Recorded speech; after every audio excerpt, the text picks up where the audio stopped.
이제 마태복음에서 이제 뭐 마태, 마가, 누가, 요한복음을 다 봐야 되겠지만 이제 마태복음에서만 그 예수님이 성경을 그 사람들하고 이제 그 대화하실 때에 그 성경을 통해서 성경을 가지고 대화하시는 그런 장면들을 좀 찾아보겠습니다.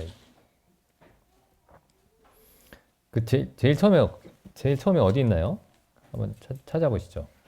물론 예수님이 이제 성경을 인용하셔서 무슨 말씀을 하실 때 예수님이 직접 이제 마태복음에 보면은 이제 마태가 성경을 인용하는 부분은 많이 있죠.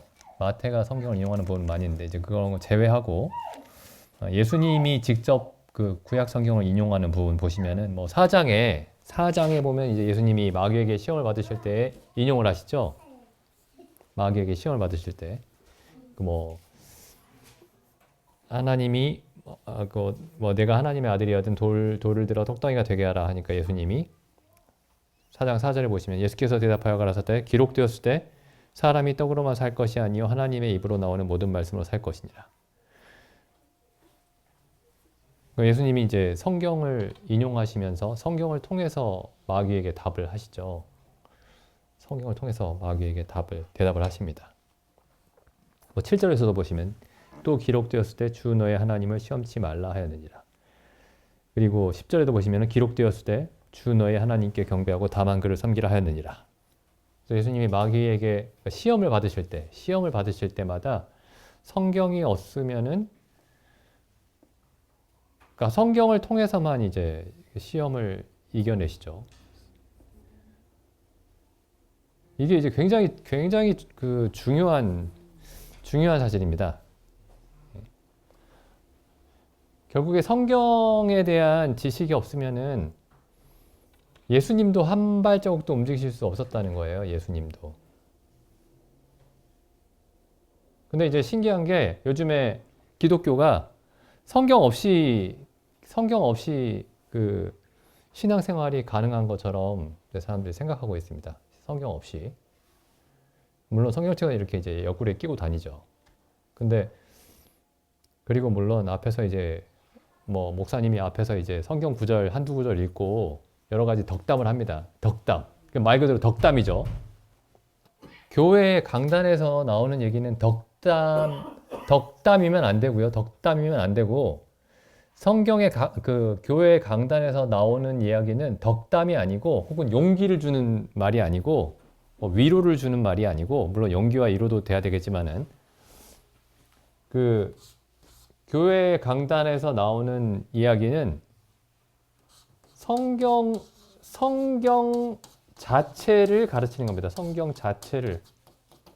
그러니까 성경의 의미를 가르치는 거예요. 성경의 의미를 해석하는 겁니다. 해석하고 이제 삶에 적용시키는 거죠. 그러니까 어떤 구절의 의미가 이 말씀이 어떤 의미이고 이런 의미이기 때문에 삶은 이렇게 되어야 된다. 이렇게 적용을 하는 거죠. 근데 이제 성경을 잘 몰라도 그냥 기도를 열심히 하거나 성경을 잘 몰라도 찬송을 열심히 부르거나 성경을 잘 몰라도 교회에서 봉사를 열심히 하거나 그렇게 해서 이제 그 기독교인들의 신앙이 기독교 생활, 기독교적인 생활이 가능하게 되죠. 근데 예수님의 삶을 보면, 예수님의 말씀을 보면은, 예수님의 삶 자체를 보면, 예수님은 어떤 성경에 대한 지식이 없이는 예수님 자신의 삶이 불가능한 것처럼 그렇게 보입니다. 우리가 이제 생각을 해봐야 돼요. 그럼 우리의 신앙은 어디에서 시작을 했는가? 성경에 대한 지식이 없으면은 신앙이 시작 자체가 불가능합니다.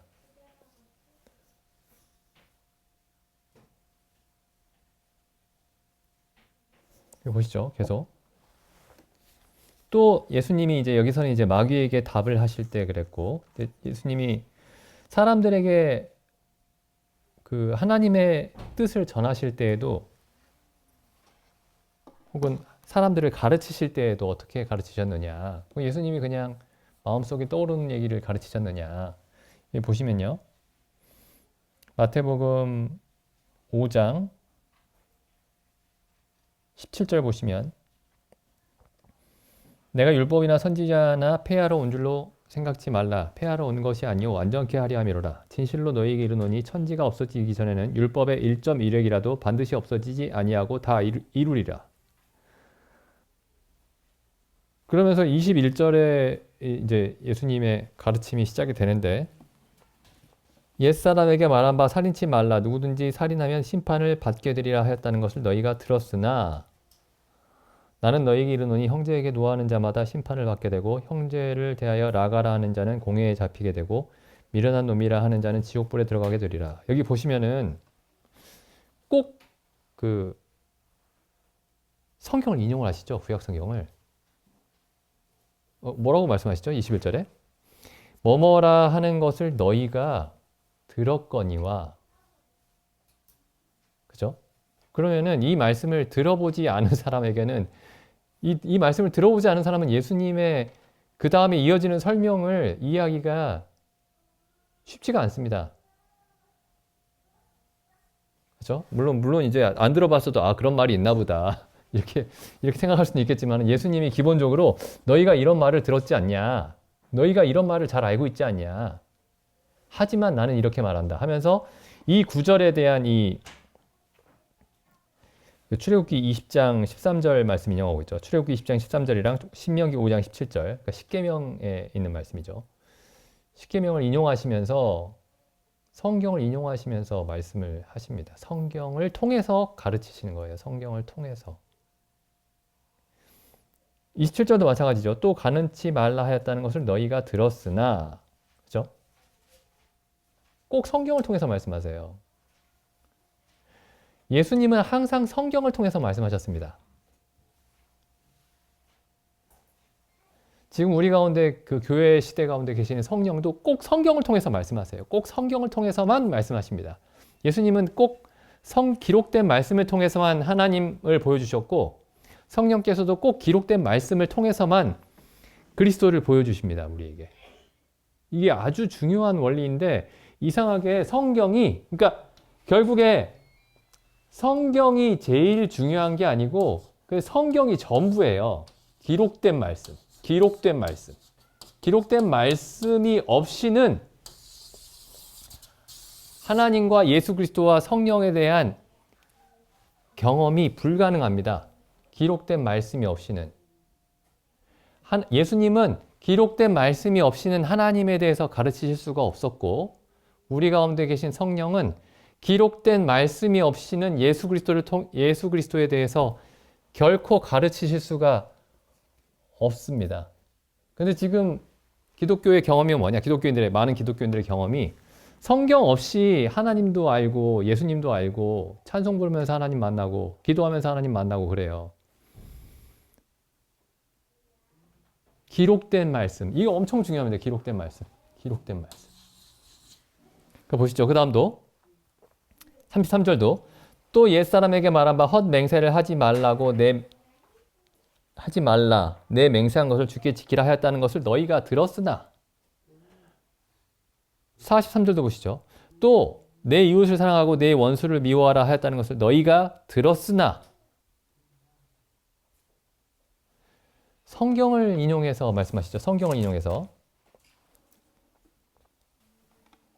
그리고 예수님이 이제 직접 성경을 인용하시는 부분이 아니더라도 보면 이게 전부 다 구약에 있는 말씀들을 구약에서 선지자들이 했던 말씀들이나 아니면은 구약의 그 역사서들, 그러니까 여호수아서부터 에스더까지 거기에서 일어난 사건들을 염두에 두고 모든 말씀을 하고 계십니다. 그래서 예수님이 하신 모든 말씀들은 직접 구약의 말씀을 인용하시거나 아니면은 구약에서 일어난 사건들을 전부 다 하나도 남김없이 단 하나의 예외도 없이 구약에 있는 모든 말씀들을 염두에 두고 하시는 말씀들이에요. 다 찾을 수 있습니다. 구약에서. 모든 사건과 그러니까 예수님이 성경에 이렇게 말하였거니와 구약에 이렇게 말하였거니와 라고 직접 언급하지 않으셔도 구약에 반드시 예수님이 하신 말씀이 구약에도 반드시 있습니다. 다 찾을 수 있어요. 뭐 제가 찾지 않아도 관주성경 보시면 다 그 관주성경을 보시면 이제 구약에 어디를 봐라 계속 있죠. 사건마다. 이게 전부 구약에서 예수님이 모든 말씀을 구약에서 근거를 가지고 말씀하고 계시는 겁니다. 9장에도 보시면요. 9장에도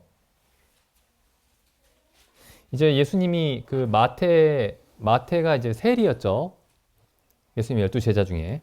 그 이제 마태가 그 예수님의 부르심을 입고 많은 세리들이 예수님과 함께 마태의 집에서 식사를 하시는데 9장 11절에 보시면은 바리새인들이 보고 그 제자들에게 이르되 어찌하여 너희 선생은 세리와 죄인들과 함께 잡수시느냐. 예수께서 들으시고 이르시되 건강한 자에게는 의원이 쓸데없고 병든 자에게라야 쓸데있느니라. 너희는 가서 내가 긍휼을 원하고 제사를 원치 아니하노라 하신 뜻이 무엇인지 배우라. 여기서도 구약 성경을 통해서 교훈을 주고 계시죠. 성경 말씀을 통해서 호세아서 6장 6절이죠. 호세아서 6장 6절 말씀을 인용하시면서 이 말씀의 의미를 생각해봐라. 이렇게 말씀하시죠. 성경이 없이는 말씀하실 수가 없습니다. 성경이 없이는 예수님이 하나님에 대해서 말씀하실 수가 없어요.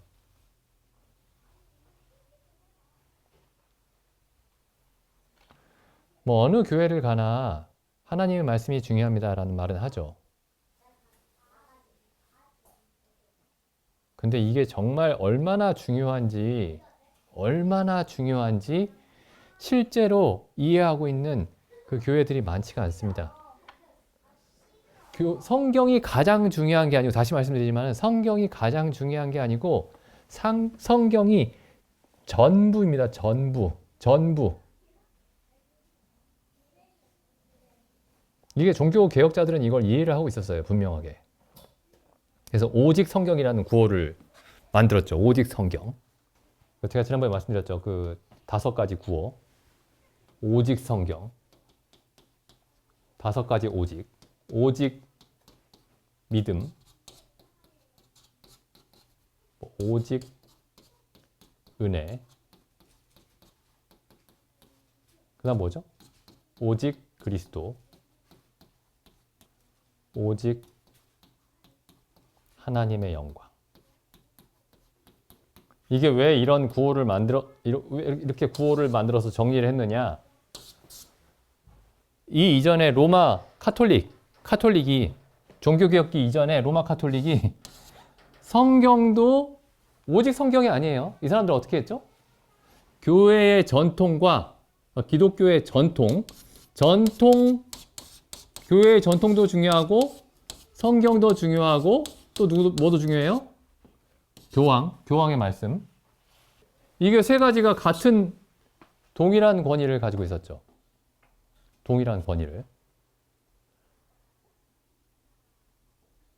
그러니까 이제 종교개혁자들이 성경 외에는 권위가 없다.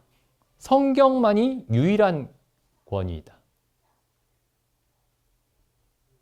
그러니까 뭐 루터도 최종 권위를 갖고 있지 않고, 뭐 칼뱅도 최종 권위를 갖고 있지 않고, 스펄전도 최종 권위를 갖고 있지 않고, 어느 누구도 어떤 사람도 최종적인 권위를 갖고 있지 않고, 최종적인 권위는 어떤 사람이 내가 엄청나게 놀라운 기적을 행할 수 있다.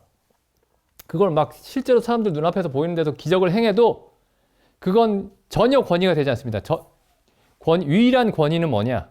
유일한 권위. 사람이 절대적으로 믿을 수 있고 절대적으로 믿어야 하고 절대적으로 순종해야 하는 유일한 권위는 사람도 아니고 어떤 단체도 아니고 기독교의 전통도 아니고 혹은 내 체험도 아니고 오직 성경이다. 오직 성경. 오직 기록된 말씀. 여기에 기록된 말씀. 하나님이 내 귀에 갑자기 들려주신 말씀이 아니고 기록된 말씀.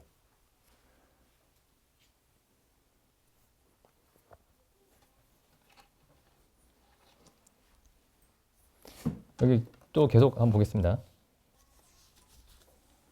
또 예수님이 어디서 그 말씀을 직접 인용해 가지고 말씀하고 계시나요? 여기 제가 앞에 빠뜨릴 수도 있는데 그 11장 마태복음 11장에 보시면은 세례 요한에 대해서 세례 요한이 이제 감옥에 갇혔죠. 세례 요한이 그 헤롯 왕이 당신은 옳지 않다 뭐 이렇게 얘기했습니다. 헤롯 왕에게. 왜 그랬을까요? 위에 있는 권세에 굴복하라 그랬는데 세례 요한이 왕에게 하나님이 세우신 왕에게 굴복하라는 얘기랑 그 왕이 하는 일을 다 잘했다라고 받아들이라는 얘기랑은 다르죠. 헤롯 왕에게 당신은 하나님 앞에서 죄악을 저질렀습니다 라고 얘기를 한 거죠. 그러니까 이제 헤롯이 세례 요한을 감옥에 가둬버렸습니다. 그래서 요한이 이제 있다가 감옥에 있다가 예수님이 그리스도인 줄 알았는데 자기가 예상했던 대로 예수님이 안 움직이시는 거예요. 그래서 이제 제자들을 보내가지고 예수님에게 당신이 그분입니까? 당신이 오실이라고 예언되어 있는 그 메시아가 맞습니까? 라고 물어보니까 예수님이 메시아 그리스도 되심을 대답하시면서 사람들에게 세례 요한에 대해서 물어보시죠. 세례 요한에 대해서 어떻게 생각하느냐 이렇게 물어보십니다. 7절, 11장 7절에 보면은 저희가 떠나매, 그러니까 세례 요한의 제자들이 떠나매 예수께서 무리에게 세례 요한에 대하여 말씀하시되 너희가 무엇을 보려고 광야에 나갔더냐? 바람에 흔들리는 갈대냐? 그러면 너희가 무엇을 보려고 나갔더냐? 부드러운 옷 입은 사람이냐? 부드러운 옷을 입은 자들은 왕궁에 있느니라. 그러면 너희가 어찌하여 나갔더냐? 선지자를 보려더냐? 옳다. 내가 너희에게 이르노니 선지자보다 나은 자니라. 세례 요한이 선지자들보다 모든 선지자보다 나은 자다. 그러면서 그 다음에 성경을 인용하시죠. 기록된 바 보라. 내가 내 사자를 내 앞에 보내노니 이게 말라기 3장 1절 말씀이죠. 말라기 예언서를 인용하시면서 기록된 바 보라 내가 내 사자를 내 앞에 보내노니 저가 내 길을 내 앞에 예비하리라. 하신 것이 이 사람에 대한 말씀이니라.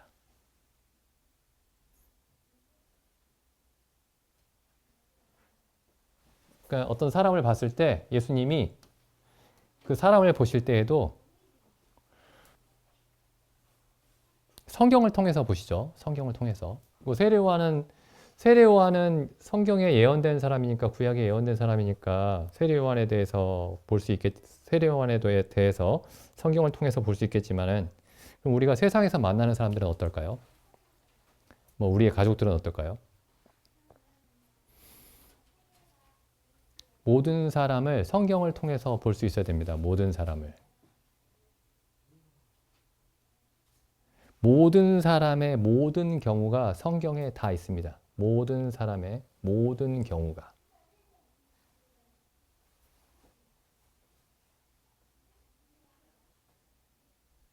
12장에도 보시면은 12장에서도 이제 제자들이 안식일에 밀밭을 지나가면서 배가 고파서 이제 밀을 이렇게 비벼서 이제 까먹죠.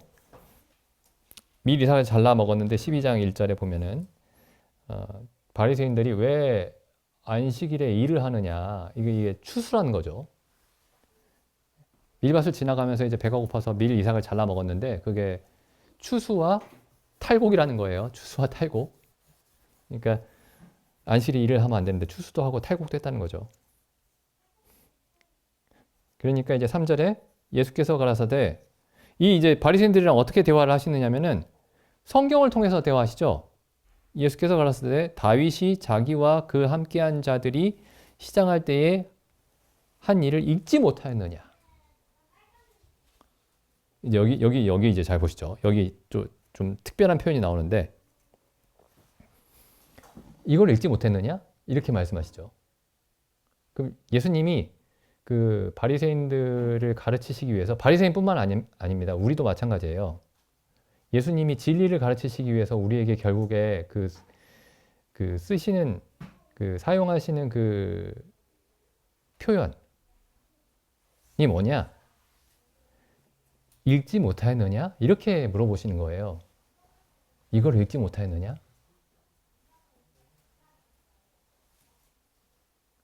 하나님이 성령께서 이제 우리 마음에 뭔가를 깨우쳐 주실 때 갑자기 무슨 음성을 들려주거나 그러진 않으시고 그렇게 하시는 게 아니고 읽지 못하였느냐? 이런 것들을 읽지 못하였느냐? 이런 식으로 말씀하십니다. 그러니까 성경에 대해서 지식이 없으면 성경을 읽고 있지 않으면은 혹은 읽은 바가 없다면은 말씀하실 수가 없는 거예요. 예수님이 말씀하실 수가 없는 겁니다. 우리에게. 계속 보시죠.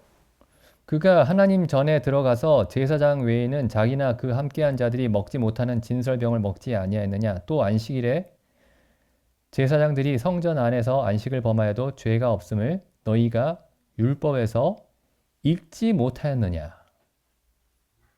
여기서 또 말씀하시죠. 너희가 율법에서 읽지 못하였느냐. 너희가 성경에서 읽지 못하였느냐. 성경이 없으면은 예수님이 우리와 대화하실 수 있는 통로가 없어지는 겁니다. 근데 로마 카톨릭에서는 성경 없이도 사람들이 예수님도 만나고 하나님도 만나고 막 그래요.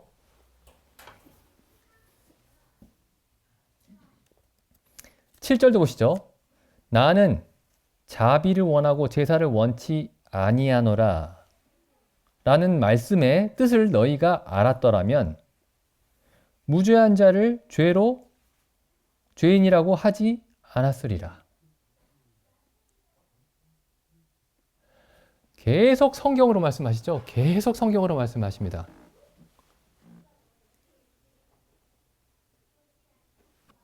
아니, 12장 38절. 그때 서기관과 바리새인 중 몇 사람이 말하되 선생님이여 우리에게 표적 보여주시기를 원하나이다. 예수께서 대답하여 가라사대 악하고 음란한 세대가 표적을 구하나 선지자 요나의 표적밖에는 보일 표적이 없느니라. 요나서의 기록을 가지고 말씀을 하시죠. 요나가 사흘 동안 물고기 뱃속에 있다가 사흘 만에 나왔던 그 사건을 가지고 42절도 보시면 심판 때에 남방 여왕이 일어나 이 세대 사람을 정죄하리니 이는 그가 솔로몬의 지혜로운 말을 들으려고 땅끝에서 왔음이오니와. 열왕기에 보면은 스바의 여왕이 솔로몬의 지혜를 들으러 온 기록이 있죠. 예수님이 또 그걸 언급하시면서 이렇게 말씀을 하십니다. 이게 다 찾으면 이제 시간이 부족하죠. 그래서 예수님이 성경을 통해서 말씀하신다. 하나님은 성경을 통해서 말씀하신다. 근데 뭐 이런 생각이 들 수도 있어요. 근데 뭐 구약에 보면은 하나님이 천사를 보내가지고 만나서 말씀하시는 사람도 있고, 뭐 여기 보면 사도들도 사도 바울도 하나님이 천사를 보내셔가지고 말씀하시기도 하고 예수님이 직접 나타나서 말씀하시기도 하고 그러는데, 근데 그건 여기 맨 마지막에 누가복음 말씀 잠깐 보시죠. 누가복음 24장. 예수님이 이제 부활하셨죠. 뭐 이 부분은 우리가 굉장히 자주 이제 살펴봤던 말씀이지만은 예수님이 부활하신 다음에 예수님의 부활을 증명하시기 위해서 예수님이 사용하시는 방법이 기적이 아닙니다. 기적이 아니에요. 기적이나 환상이나 그런 것들이 아니고 예수님이 예수님의 부활을 믿지 못하는 제자들에게 사용하시는 방법이 뭐냐면은 여기 이제 예수님의 두 제자가 예수님이 살아난 것을 믿지 못하니까 예수님이 이제 이 제자들이 예수님이 부활하셨다는 사실을 알아보지 못하죠. 예수님이 바로 앞에 서 계시는데도. 그러니까 24장 25절을 보시면 예수님이 어떻게 이 두 제자에게 믿음을 주시냐면은 어떤 특별한 체험을 통해서, 어떤 기적적인 체험을 통해서, 어떤 환상적인 체험을 통해서 믿음을 주신 게 아니라 24장 25절 보시면 가라사대 미련하고 선지자들의 말한 모든 것을 마음에 더디 믿는 자들이여. 그러니까 지금 처음에 어떻게 시작하시죠? 미련하고 선지자들의 말한 모든 것을 마음에 더듬이는 자들이여. 그 선지자들의 글에 기록되어 있다. 이게 예언이 되어 있다. 그 그리스도의 부활이, 그리스도의 죽음과 부활이 선지자들의 글에 기록이 되어 있다. 예언이 되어 있다. 그러니까 성경을 믿어야 된다. 이렇게 말씀하시는 거예요. 성경에 기록이 되어 있으니까. 26절. 그리스도가 이런 고난을 받고 자기의 영광에 들어가야 할 것이 아니냐 하시고 이에 모세의 글과 및 모든 선지자의 글로 시작하여 모든 성경에 쓴 바 자기에 관한 것을 자세히 설명하시니라. 그러니까 지금 예수님이 무슨 일을 하고 계시는 거냐면 지금 우리가 주일날마다 만나서 하고 있는 이 일을 하고 계셨던 거예요. 믿음을 주기 위해서 제자들에게. 그냥 믿음을 주시면 되잖아요. 예수님은 기적을 일으키실 수 있으니까 마음을 갑자기 바꿔버리시면 되는 거 아닙니까, 이게? 근데 그런 방법을 쓰지 않으시고 성경을 하나하나 설명하시는 거예요. 성경을 하나하나 설명하십니다. 이 이상한 방법이죠. 분명히 예수님은 기적을 행하실 수 있는데 사람 마음에 직접적으로 영향을 주실 수가 있는데 그런 기적적인 방법을 사용하시기보다 성경을 하나하나 설명하십니다. 성경을 하나하나 설명하세요. 그리고 이제 또 36절에 보면은 이제 이 두 제자가 이 예수님을 만나고 나서 다시 예루살렘으로 돌아가죠. 다시 예루살렘 다른 제자들이 모여 있는 곳으로 갑니다. 그래서 제자들이 다 모여 있는데 예수님이 나타나세요. 그 가운데. 36절에 보면 나오죠. 이 말을 할 때 예수께서 친히 그 가운데 서서 가라사대 너희에게 평강이 있을지어다. 저희가 놀라고 무서워하여 그 보는 것을 영으로 생각하는지라. 예수님이 부활하셔서 그 가운데 나타나셨는데도 제자들이 믿지 못합니다. 영이라고 생각해요. 영. 예수님이 육체로 나타나셨는데 부활한 육체로. 그래서 38절에 예수님이 이렇게 말씀하시죠. 예수께서 가라사대 어찌하여 두려워하며 어찌하여 마음에 의심이 일어나느냐. 직접 봤는데 예수님의 부활을 믿지 못합니다. 직접 봤는데. 내 손과 발을 보고 나인 줄 알라. 또 나를 만져보라. 영은 살과 뼈가 없을 때 너희 보는 바와 같이 나는 있느니라.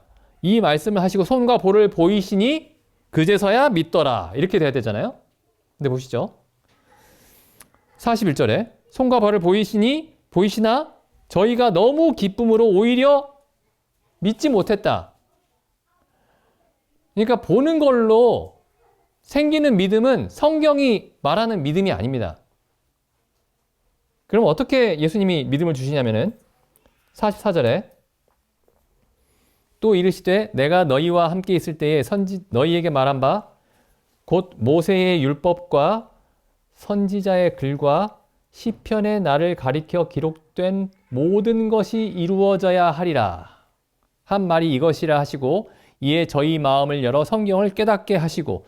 그래서 뭘 하셨냐면 지금 여기서 이렇게 딱 44절, 45절 두 절에 요약이 되어 있지만은 실제로는 이렇게 5초 만에 이렇게 하신 게 아니에요. 5초 만에.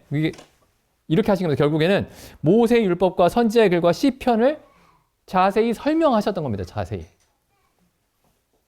예수님의 죽음과 그리스도의 죽음과 부활에 관한 그 예언의 모든 말씀들을 모세의 율법과 선지자의 글과 시편을 설명하시면서 깨닫게 하신 거예요. 성경이 없이는 예수님을 알 수 없습니다. 성경이 없이는 하나님을 알 수가 없습니다. 그러니까 성경이 신앙의 보조적인 수단이 아니에요. 그 다음 보시죠.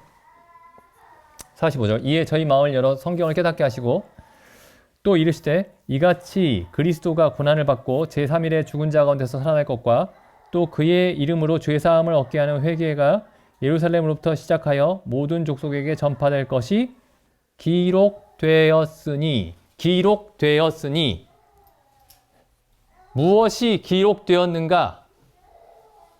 무엇이 기록되었는가? 이게 기독교 신앙의 근본입니다. 필수예요. 무엇이 기록되었느냐? 사도 바울도 똑같이 얘기를 하죠. 사도 바울도 계속해서 결국에 사도 바울이 복음을 전하는 방식도 전부 다 구약 성경을 인용하고 해석함으로써 복음을 전하시는 겁니다. 다 찾지는 않겠지만요. 예를 들면 뭐 로마서 말씀 보시면 4장 1절부터 읽어보겠습니다. 그런즉 육신으로 우리 조상된 아브라함이 무엇을 얻었다 하리요? 만일 아브라함이 행위로서 의롭다 하심을 얻었으면 자랑할 것이 있으려니와 하나님 앞에서는 없느니라. 성경이 무엇을 말하느뇨? 성경이 무엇을 말하느뇨? 이 질문을 통해서만 하나님이 모든 것을 말씀하실 수 있습니다. 이 질문을 통해서.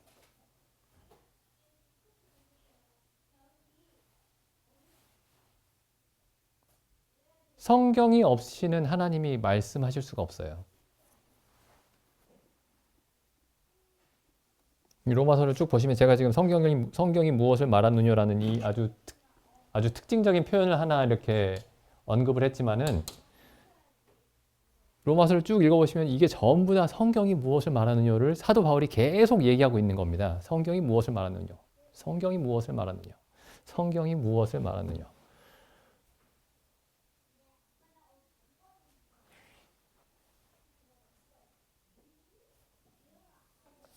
성경이 무엇을 말하죠, 근데? 이제 약간 주제를 좀 바꿔서 성경이 무엇을 말하냐면은 여기 뭐 4장 3절에는 아브라함이 하나님을 믿음에 이것이 저에게 의로 여기신 바 되었느니라 뭐 이렇게 돼 있죠. 4장 3절에서는 뭐 성경이 무엇을 말하느냐 하면 성경이 여러 가지 것을 말합니다. 뭐 이렇게 얘기할 수도 있겠지만은 성경이 창세기부터 요한계시록까지 있으니까 굉장히 많은 것을 말하는 것 같죠. 여기서는 아브라함에 대해서 얘기하는 것 같죠. 근데 실제로 성경이 무엇을 말하느냐? 결국에 성경이 말하는 바가 무엇을 향해서 수렴하느냐? 무엇을 향해서 모아지고 있느냐? 전부 예수 그리스도를 향하고 있습니다. 예수 그리스도를. 예수 그리스도. 성경이 무엇을 말합니까? 라고 말하면은 정말 성경을 우리가 이해하면은 성경은 예수 그리스도에 대해서 말하고 있어요. 예수 그리스도. 근데 성경을 읽으면서 성경에서 예수 그리스도가 아닌 다른 것들에 대해서 읽어내고 있다면은 잘못 읽는 거죠. 근데 그럼 여기 이건 뭡니까? 4장 3절에 예를 들면 4장 3절에 성경이 아브라함에 대해서 말하고 있는데요. 근데 아브라함이 하나님을 믿었다 이렇게 돼 있죠. 근데 여기서 아브라함이 믿은 내용이 뭘까요? 그러니까 아브라함이 하나님이 하신 말씀을 믿은 건데 하나님이 뭐에 대해서 말씀하실 때 이 창세기 15장에 있죠. 창세기 15장 6절에 있습니다. 아브라함이 여호와를 믿으니 여호와께서 이를 그의 의로 여기시고 있죠. 이 말씀이죠. 사도 바울이 인용하고 있는 말씀이. 근데 이게 무슨 내용인가 보셔야 됩니다. 그 위아래를 보면은 결국에 누구에 대한 얘기냐면은 예수 그리스도에 대한 얘기예요. 그 믿음이, 아브라함의 믿음이. 하나님이 예수 그리스도에 대해서 약속하신 겁니다. 그렇죠? 15장 1절부터 보시겠습니다. 15장 1절. 이후에 여호와의 말씀이 이상 중에 아브라함에게 임하여 가라사대 아브라함아 두려워 말라 나는 너의 방패요 너의 지극히 큰 상급이니라. 아브라함이 가로되 주 여호와여 무엇을 내게 주시려나이까? 나는 자식이 없사오니 내 상속자는 이 다메섹 엘리에셀이니이다. 그러니까 이 다메섹 엘리에셀이 그 아브라함의 집에 있는 종의 이름이에요. 아브라함이 가장 신뢰하는 종. 추측컨대. 이 뒤에 보면 이제 아브라함의 아들 이삭의 신부를 구하기 위해서 보내는 이름 없는 종이 있죠. 그 이름 없는 종이 바로 이 다메섹 사람 엘리에셀일 겁니다. 다메섹 엘리에셀. 3절. 아브라함이 또 가로되 주께서 나에게 아들을 주지 아니하셨으니 그러니까 이때까지 아들이 없는 거죠. 그렇죠? 이스마엘도 태어나지 않았고 아직은 이삭도 태어나지 않았고 아브라함이 또 가로되 주께서 내게 씨를 주지 아니하셨으니 내 집에서 길리운 자가 나의 후사가 될 것이니이다. 그러니까 하나님이 뭐라고 말씀하시냐면은 여호와의 말씀이 그에게 임하여 가라사대 그 사람은 너의 후손이 아니라 내 몸에서 날 자가 내 후손이 되리라. 이게 누구죠? 예수 그리스도입니다. 예수 그리스도. 나중에 신약에 가면 사도 바울이 이 후사가 예수 그리스도라고 얘기를 하죠. 그를 이끌고 밖으로 나가 가라사대 하늘을 우러러 무별을 셀 수 있나 보라. 또 그에게 이르시되 내 자손이 이와 같으리라. 아브라함이 여호와를 믿으니 여호와께서 이를 그의 의로 여기시고. 그러니까 아브라함이 이 지금 사도 바울이 로마서에서 이제 15장 6절 말씀을 인용하고 있는데 여기서 아브라함의 믿음의 내용이 믿음의 대상이 뭐냐면은 여호와께서 약속하신 하나님이 약속하신 그리스도입니다. 그리스도. 갈라디아서 한번 가볼까요? 갈라디아서에서 이제 사도 바울이 이렇게 해석을 하죠. 갈라디아서 3장 15절 형제들아 사람의 예대로 말하노니 사람의 언약이라도 정한 후에는 아무나 패하거나 더하거나 하지 못하느니라. 이 약속들은 하나님이 주신 이 약속들은 아브라함과 그 자손에게 말씀하신 것인데 보시죠. 여럿을 가리켜 그 자손들이라 하지 아니하시고 오직 하나를 가리켜 내 자손이라 하셨으니 곧 그리스도라.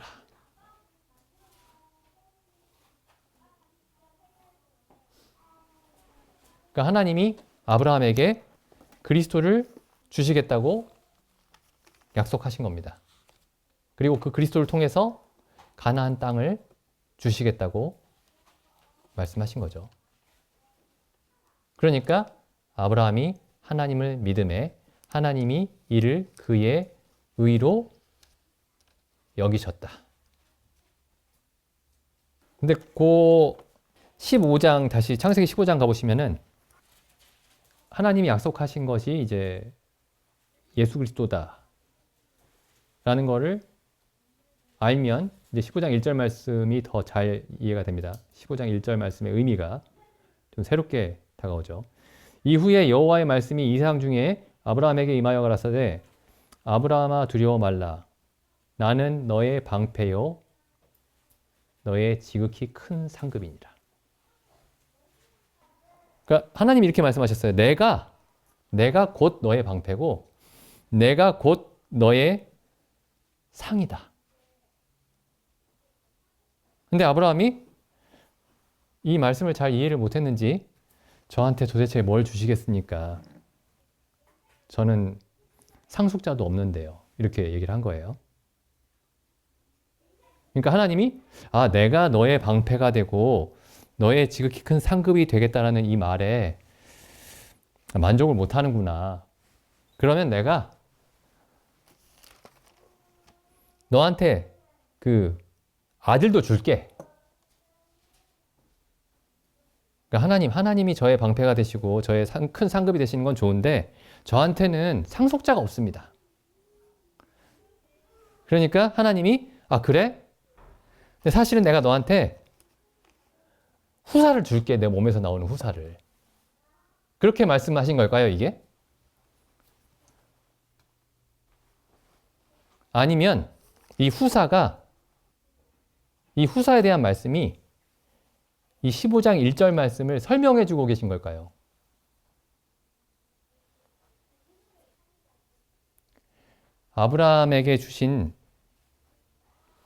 아브라함에게 하나님이 방패가 되시고 하나님의 지극히 큰 상급이 되신다라는 이 사실이 바로 이 사실이 아브라함에게 예수 그리스도를 주심으로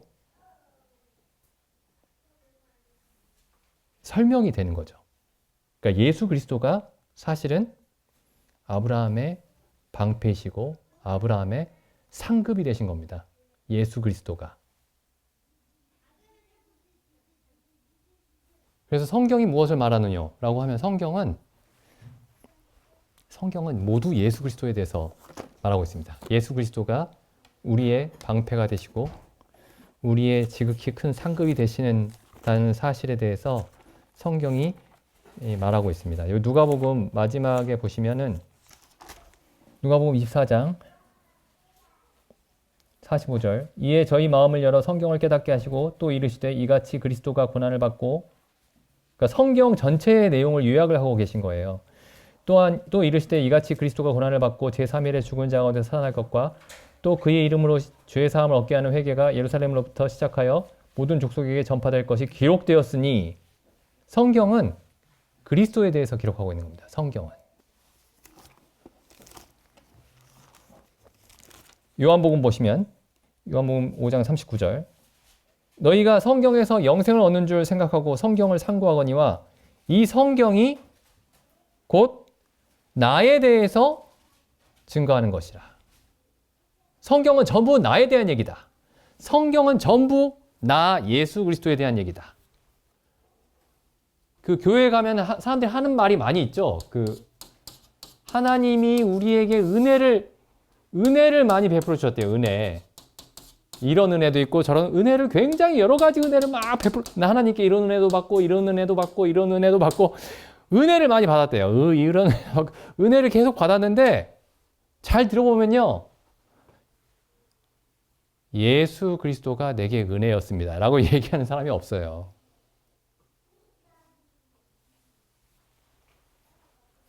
근데 또 그렇게 표현하는 사람도 있겠죠. 예수 그리스도가 은혜입니다. 그게 무슨 말이죠? 그렇게 반문하면은 답을 못 합니다. 답을. 예수 그리스도가 내게 은혜가 됩니다. 그게 무슨 말이죠? 우리는 득답할 수 있죠. 뭐라고 답하죠? 맨 처음에 예수 그리스도가 우리의 의로움이 되셨습니다. 의로움이 없는 나에게 예수 그리스도가 온전한 의로움이 되셨습니다. 이렇게 바로 얘기할 수 있죠. 그러니까 우리 신앙이 성경 위에서 시작이 됐다면 우리는 항상 이 얘기가 거의 무조건적으로 튀어나옵니다. 하나님이 당신에게 주신 은혜가 뭡니까? 예수 그리스도로 말미암아 값없이 의롭다함을 얻은 것입니다.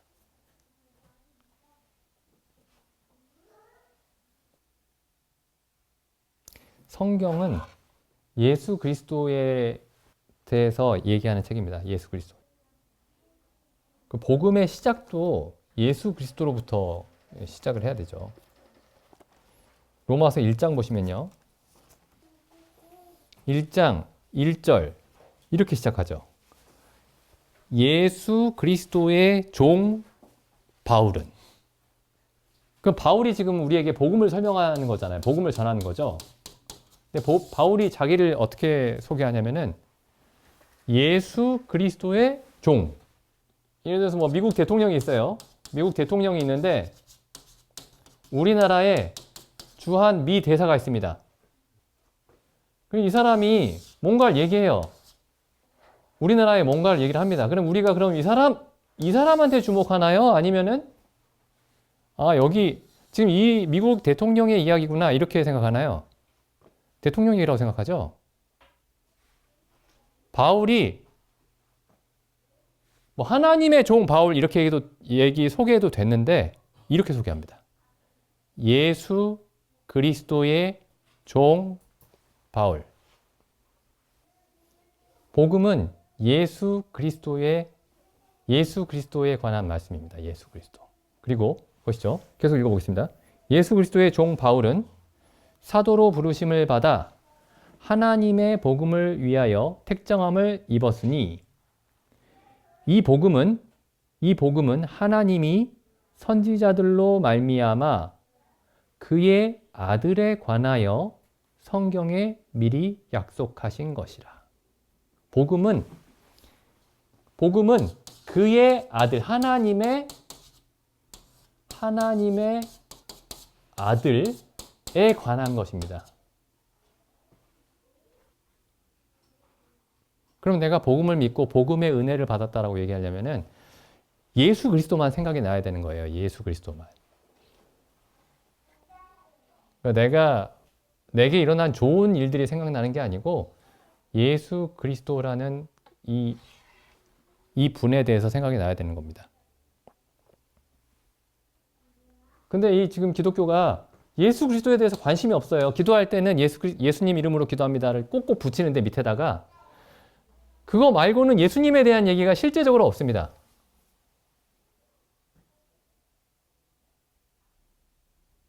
예수님에 대한 관심이 없어요. 예수님이 누구죠? 하면 하나님의 아들입니다. 그게 무슨 말이죠? 하나님의 아들이라는 말이 무슨 말인가요? 물어보면은 그때부터 별로 답을 정확하게 하는 사람이 없어요. 왜냐하면 관심이 없었기 때문에. 그냥 그게 무슨 물질적인 축복이든 무슨 축복이든 뭐 내면적 정신적인 축복이든 간에 축복받았다라는 생각만 있지 하나님께 은혜를 받고 하나님이 사랑하시고 하나님이 돌봐주시고 하나님이 지켜주시고 계속 그런 얘기만 할 뿐이지 정작 예수 그리스도가 누굽니까? 에 대해서는 관심이 없는 거예요. 뭐 그것보다 좀 한 걸음 더 나간 곳이 있죠. 한 걸음 진일보한 곳. 여기 어떻게 얘기하느냐? 예수 그리스도가 십자가에 달리셔서 내 죄가 사해졌습니다. 네, 보시죠. 여기 지금 사도 바울이 이상한 얘기를 하잖아요. 이 기독교인들이 별로 관심 없는 얘기를 합니다. 이거 보면은 2절 보시면 이 복음은 하나님이 선지자들로 말미암아 그의 아들에 관하여 성경에 미리 약속하신 것이라. 이 아들로 말하면 육신으로는 다윗의 혈통에서 나셨고 이게 무슨 얘기죠? 왜 이런 얘기를 하죠? 아니 예수님이 세상 죄를 지고 가는 어린 양이면 되지 않나요? 그 십자가에 달려서 우리의 모든 죄를 다 지고 가셨다는데 다윗의 혈통은 왜 얘기가 나오지? 그 다음에 여기도 보시죠. 4절 성결의 영으로는 죽은 자 가운데서 부활하여 능력으로 하나님의 아들로 인정되셨으니 이게 무슨 얘기입니까? 이게 3절 4절이 이게 엄청나게 중요한 얘기거든요. 이게 근데 이게 왜 있지? 그러니까 예수님에 관한 어떤 사실을 얘기하나 보다. 있는 그대로의 사실. 예수님이 다윗의 후손이지. 그 다음에 예수님은 하나님의 아들이지. 부활하셨지. 그냥 있는 그대로의 사실. 근데 이게 그냥 있는 그대로의 사실을 말하는 게 아니고 뭔가 중요한 내용을 말씀하고 있는 거예요. 굉장히 중요한 내용을.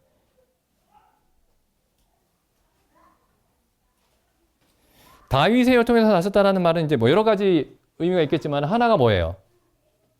사람이시다. 그죠? 다윗의 후손이다. 사람이다. 이런 얘기입니다. 그 다음 뭐죠? 하나님의 아들로 인정되셨다. 하나님이다. 예수 그리스도는 사람이시면서 하나님이시다. 근데 이거 깜짝 놀라는 사람이 있습니다. 요 얘기를 하면요. 일단 하나님이시다고 하면 깜짝 놀래요. 하나님의 아들 아니었어? 그게 하나님이라는 의미예요. 하나님. 그럼 예수님이 2000년 전에 태어났는데 2000년 전에 사람으로 오셨는데 영원 전부터 원래 계셨습니다. 하나님이세요. 창조주십니다. 예수는 창조주세요. 그러면 기독교인들 중에서 깜짝 놀라는 사람들 많습니다. 이거 제가 테스트 해봤어요. 창조주 하나님이세요. 예수님이. 그 다음에 또 어떤 사람들은 예수님이 우리하고 똑같은 사람입니다. 이렇게 얘기하면 깜짝 놀래요. 그래도 예수님이 하나님의 아들이지. 아니, 예수님이 우리하고 똑같은 사람이세요. 사람인 척 하신 게 아니고, 사람 연기를 하신 게 아니고, 우리와 똑같이 사람입니다. 그러니까 예수님은 하나님의 아들이니까 그 고난도 좀 쉽게 통과하시고 뭐 시험도 별 시험 같지도 않고 사람들한테 속지도 않고 우리하고 똑같은 사람이에요. 지금 사도 바울이 처음에 이 얘기를 하고 계신 거예요. 이 얘기를. 근데 이 얘기를 한참을 합니다. 한참을. 성경에서. 신약 성경에서 이 얘기를 한참을 하고 있어요. 근데 지금 기독교 어떻게 하고 있죠? 이거 그냥 건너뜁니다. 이거 그냥 건너뛰어요. 그냥. 근데 초대교회의 역사를 보면요. 이거 가지고 계속 수백 년을 싸워요. 수백 년을. 사도시대가 끝나고. 이걸 공격하는 사람들이 교회 안에 자기들도 예수님 믿는다고 하면서도 이걸 공격하는 사람들이 너무 많았던 거예요. 예수님은 실제 사람은 아니다. 막 이런 얘기를 하고요. 어떻게 실제 사람인데 이렇게 놀라운 일을 할 수가 있냐. 사람의 모습을 가지셨지만 실제는 하나님이시다. 어떤 사람들은 어떻게 하나님이냐. 이 하나님인 걸 부정하고 어떤 사람들은 아니야. 이거 사람과 하나님이 반반씩 섞여 있는 거다. 근데 이게 안 중요합니다. 많은 사람들에게. 여기서도 설명을 안 해요. 그냥. 아니 예수님이 어쨌든 뭐 그건 잘 모르겠고 예수님이 뭐 하나님과 사람이 어떻게 관계가 그 하나님이신 측면과 사람이신 측면이 어떻게 관계를 맺는지 모르겠지만 중요한 건 뭐냐. 예수님이 우리의 죄를 지고 다 십자가에서 다 지고 가버렸다는 게 중요한 거 아니냐.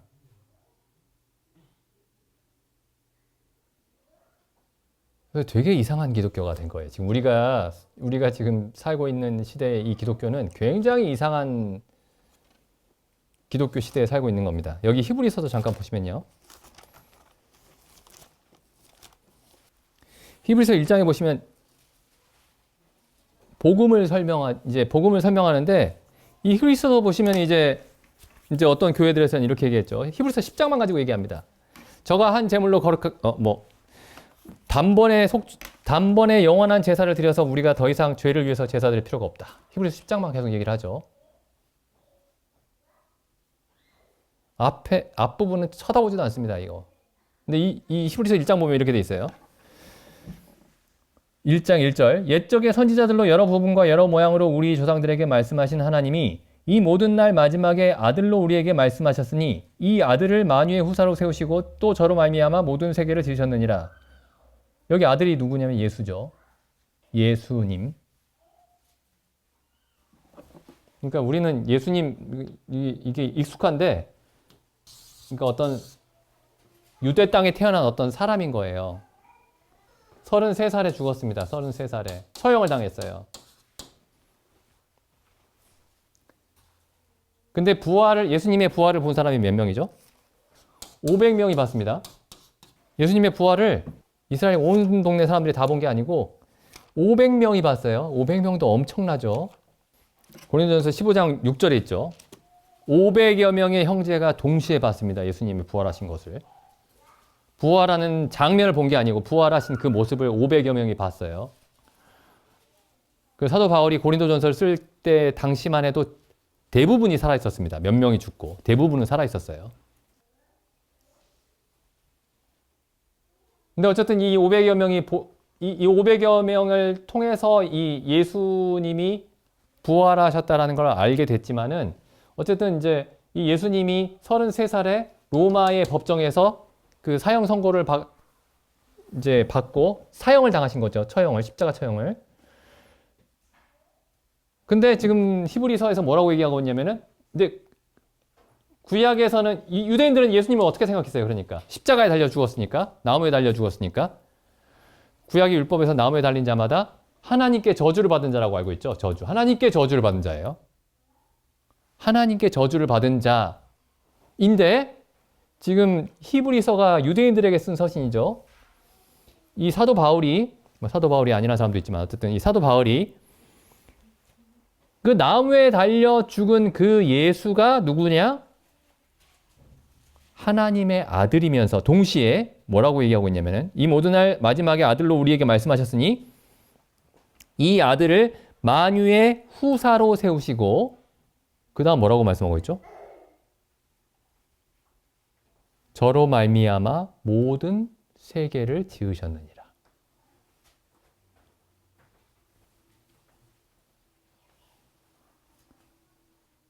그가 주인이시면서 만유의 그가 상속자이신 거예요.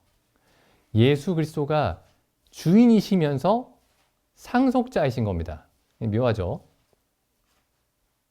그 다음 보시죠. 3절. 예수님은 하나님의 영광의 광채시요 그 본체의 형상이시라.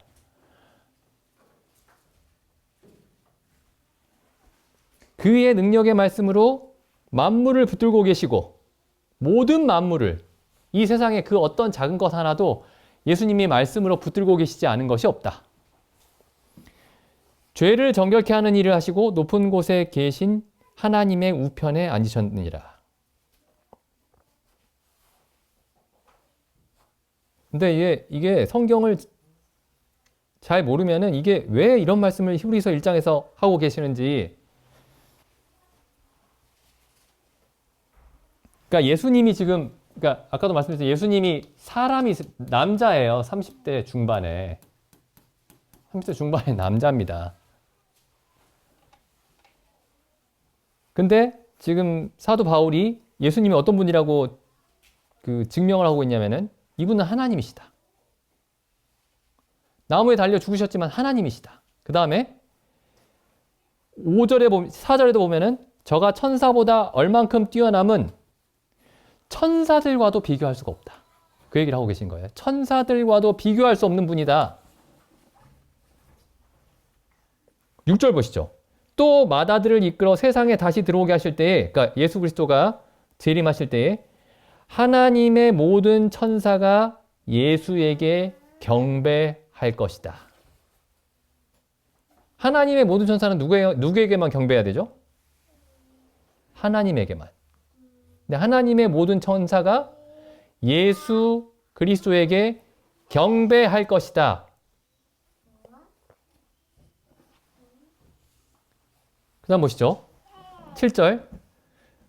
그러니까 지금 이 얘기는 예수를 사람이라고만 알고 있는, 사람으로만 알고 있는 사람들에게 지금 이 얘기를 하고 있는 거예요. 예수님의 본래의 영광을 잘 모르는 사람들에게 다시 한번 설명을 해주는 겁니다. 예수님이 연약한 사람으로 죽으셨지만은 예수님은 본래 하나님이시다. 그럼 보시죠.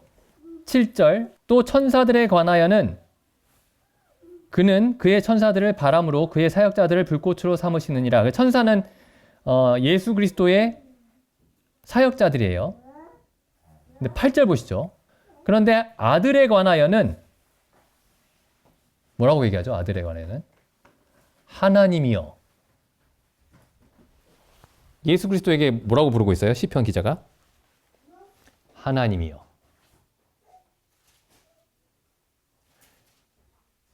그러니까 하나님이 사람이 돼서 오신 거예요. 하나님이 사람이 돼서 오신 거예요. 하나님이여 주의 보좌가 영영하며 주의 나라의 홀은 공평한 홀이니이다. 그 다음에 10절에도 주여, 이게 누구에게 하는 말이죠? 예수님에게. 주여, 태초에 주께서 땅의 기초를 두셨으며 하늘도 주의 손으로 지으신 바라. 예수님이 우리와 똑같은 사람의 모습으로 오셨지만, 우리와 똑같은 사람 되셨지만 하나님이시다. 근데 이런 얘기 안 하고 그냥 넘어갑니다. 막 넘어가요. 그러면서 모호하게 하나님이 은혜를 주셨다. 하나님의 은혜를 경험했다. 은혜를 받았다. 이런 얘기들만 하고 있죠. 예수님이 누군지 몰라요. 가르치질 않으니까. 한 말씀만 더 보고 마치겠습니다. 마태복음 16장 13절. 예수께서 가이사랴 빌립보 지방에 이르러 제자들에게 물어 가라사대 사람들이 인자를 누구라 하느냐?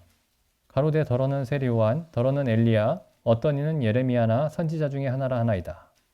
그러니까 예수님이 이제 제자들에게 물어보신 거예요. 사람들이 나를 누구라고 하더냐? 그러니까 세례 요한이라고, 어떤 사람은 세례 요한이 살아났다고 하고, 어떤 사람은 엘리야가 살아났다고 하고, 어떤 이는 예레미야가 살아났다고 하더이다. 예수님이 다시 물으시죠. 너희는 나를 누구라고 생각하느냐? 그러니까 16절에 시몬 베드로가 대답하여 가로되 주는 그리스도시요 살아계신 하나님의 아들이십니다. 이걸 교회에서는 이제 주일학교 때부터 어렸을 때부터 노래를 만들어서 막 부르죠. 그러니까 이게 무슨 말인지 모르는 거예요. 아주 충격적인 얘기인 겁니다, 이게. 당신은 하나님의 아들이시며 창조주이십니다. 이렇게 얘기한 거예요. 베드로가. 자기 앞에 눈앞에 서 있는 예수님은 몇 살이죠? 30살입니다.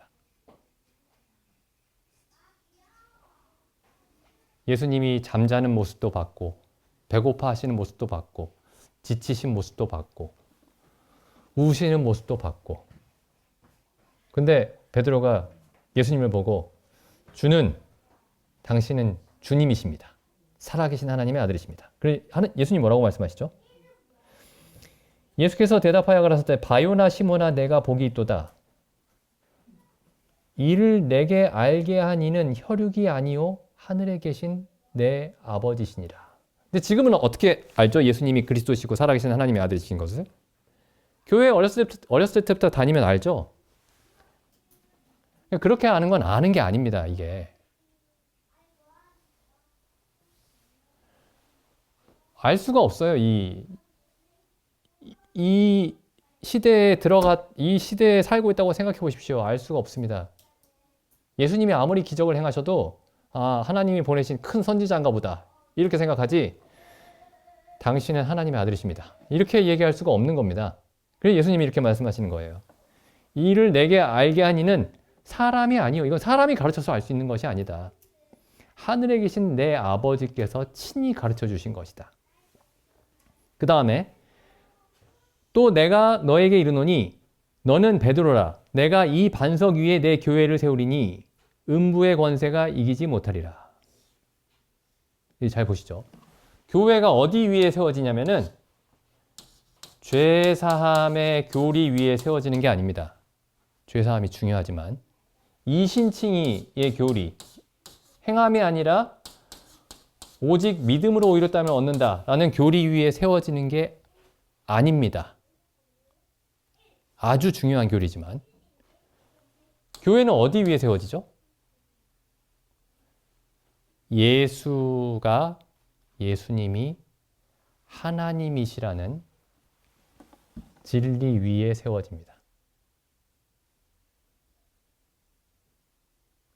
그리고 예수 그리스도가 왜 사람이라고는 안 하고 하나님이라고만 하느냐? 예수라고 했을 때는 사람이었던 거예요. 사람들 눈앞에는 완전히 사람이었던 거예요. 근데 이분이 사람인데 하나님이시구나.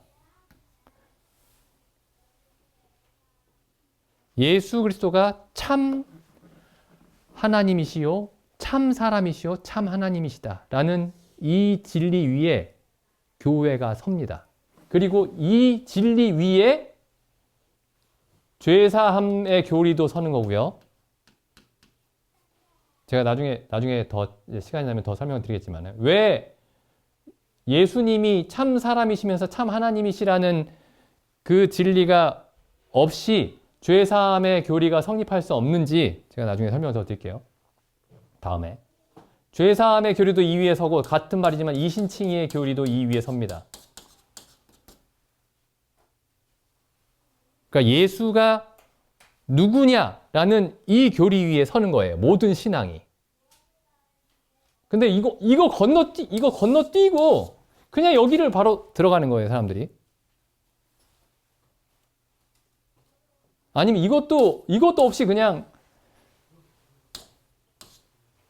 하나님께 은혜를 받는 겁니다. 무슨 은혜인지는 알 수 없지만. 근데 보시죠. 계속 읽어보겠습니다. 그러니까 여기 다시 보시면은 예수님이 누구냐라는 이 진리 위에 다 세우는 거예요. 예수님이 누구냐? 주는 그리스도시요 살아계신 하나님의 아들이십니다. 18절에 내가 이 반석 위에 교회를 세우리니 음부의 지옥의 권세가 이기지 못하리라.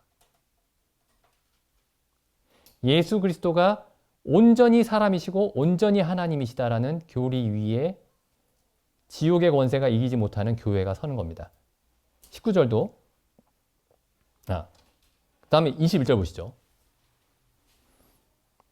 이때로부터 예수 그리스도께서 자기가 예루살렘에 올라가 장로들과 대제사장들과 서기관들에게 많은 고난을 받고 죽임을 당하고 제3일에 살아나야 할 것을 제자들에게 비로소 가르치시니. 십자가에 대한 가르침이 언제 나오느냐? 예수 그리스도가 참 하나님이시고 참 사람이시다. 온전히 하나님이시고 온전히 사람이시다. 라는 진리가 알려진 다음에 십자가에 대한 진리가 나타납니다. 이게 순서예요. 사도 바울이 로마서에서 처음에 예수 그리스도가 아브라함과 다윗의 후손이고 부활하심으로 하나님의 아들로 입증되셨다 라고 말하는 걸로 복음을 시작하는 것과 같은 원리입니다. 히브리서에서 예수님의 죽으심, 예수님의 영원한 속죄 제물 되심을 설명하기 전에 예수님이 참 하나님이시면서 참 사람이라는 것을 먼저 1장부터 8장까지 설명하고 있죠. 히브리서 1장에서 7장까지. 히브리서 1장에서 7장까지 그러니까 먼저 막 어떻게 속죄의 원리를 계속 설명하는 게 아닙니다. 불가능해요. 먼저 속죄의 원리를 설명하는 게. 그 전에 뭘 설명해야 되냐면은 예수님이 온전히 하나님이시고 온전히 사람이 되신다 라는 얘기를 먼저 7장까지 1장부터 7장까지 한참 설명한 다음에 그 다음에 속죄의 원리를 설명하는 겁니다. 근데 기존에 그 여러 교회들이 어떻게 했냐면은 이건 다 알지? 어렸을 때 교회 다니는 사람들 다 알지? 이것만 얘기하는 거예요.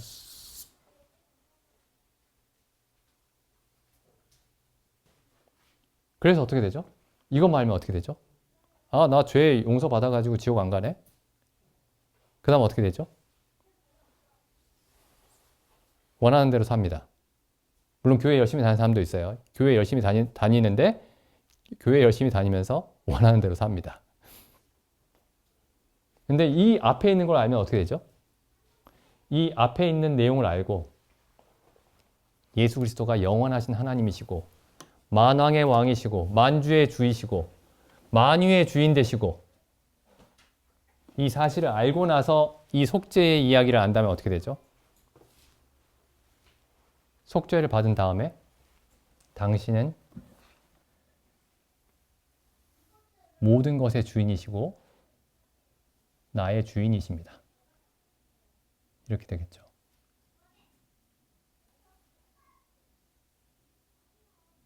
그래서 엄청나게 심각하게 잘못되어 있습니다. 지금 엄청나게 심각하게 잘못되어 있는 거예요.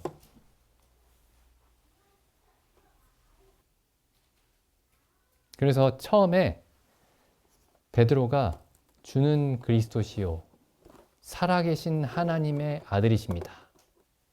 거기서부터 다시 시작을 해야 됩니다. 거기서부터 다시 들여다봐야 돼요. 네, 기도드리고 마치겠습니다.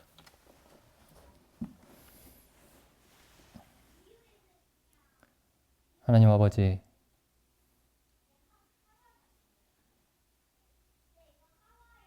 참 죄로 인해 죽었고 부패하여 악취만 나던 저희를 위해 저희를 구하시기 위해 아들 하나님께서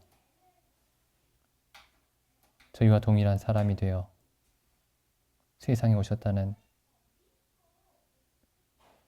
또한 세상에 오셔서 저희와 같이 고난을 당하시다가 십자가에 달려 사람과 같이 죽으셨다라는 그 말씀이 참 그 말씀 속에서 참 저희의 죄악됨과 하나님의 그 은혜의 크기를, 하나님의 생각의 크심을 저희로 보게 하여 주시옵소서. 참 베드로의 고백이 주는 그리스도시요 살아계신 하나님의 아들이십니다라는 이 고백이 얼마나 크고 놀라운 고백이었는지를, 참 음부의 권세가 이기지 못하는 교회를 그 위에 세우시는 그와 같은 고백이었음을 참 저희로 이해할 수 있도록 도와주시옵소서. 우리 주 예수님의 이름으로 기도드립니다. 아멘.